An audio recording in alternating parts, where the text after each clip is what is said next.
ओडिशा रे गणतंत्र नाही आपण माने सबुठु तार बड़ क्षतिग्रस्त अच्छा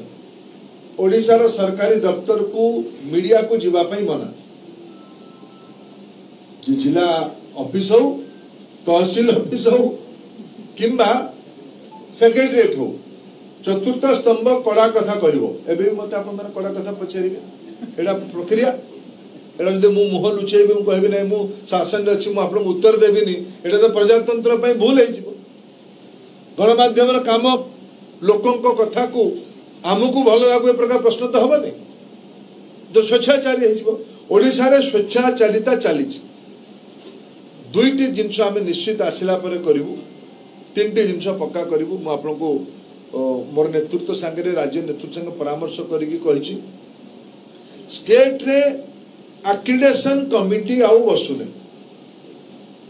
जिला स्तर रु आरंभ कर राज्य पर्यंत कारण ए सामाजिकतार परिभाषा बदली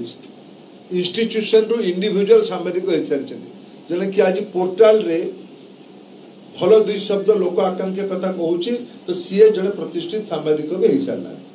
ए तार सृजनशीलता ए तार कल्पता ए तार निर्भीकता को आउ क्या निर्भर करने पड़ुनी सी भी आज नुआ सामाजिक भाव स्वीकृति पाइबा दरकार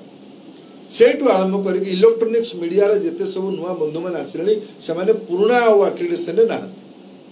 नुआ नुआ खबर कागज सब आसिले नुआ नुआ तरीका सब आसिले आक्रेडिटेशन को ओडिशा आउ थे पुनर्रचना करा भारतीय जनता पार्टी सरकार आसिले जिला आरंभ सब डिविजन आरंभ करके केंद्र राज्य पर्यंत नुआ आक्रेडिटेशन नीति अणा द्वितीय एठी आपण मानको निर्विवाद रे गवर्नमेंट दफ्तर गुडी को जिबारे हाँ ये गुडी नुआ नियम करा जाय पारे किंतु निर्विवाद रे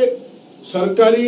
काम को समीक्षा करबा पई एठी तो बहुत अभावनीय परिस्थिति होउची भारत राष्ट्रपति आसिले भी तांको भेटिबा पई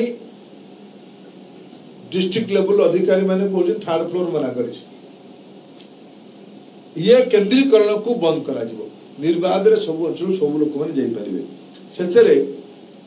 भारत वर्षर अनेक राज्य रे सामाजिक बंधु मानक पई पेंशन भी व्यवस्था है भारतीय जनता पार्टी सरकार आसिले आमे सबू यूनिवर्सल कथा कहूँ आमर सबू व्यवस्था को बड़ करूँ समस्त आमर जो नीति सबका साथ सबका विकास ये तो सामाजिक बंधु मान भी रोच पेंशन व्यवस्था को भी एठी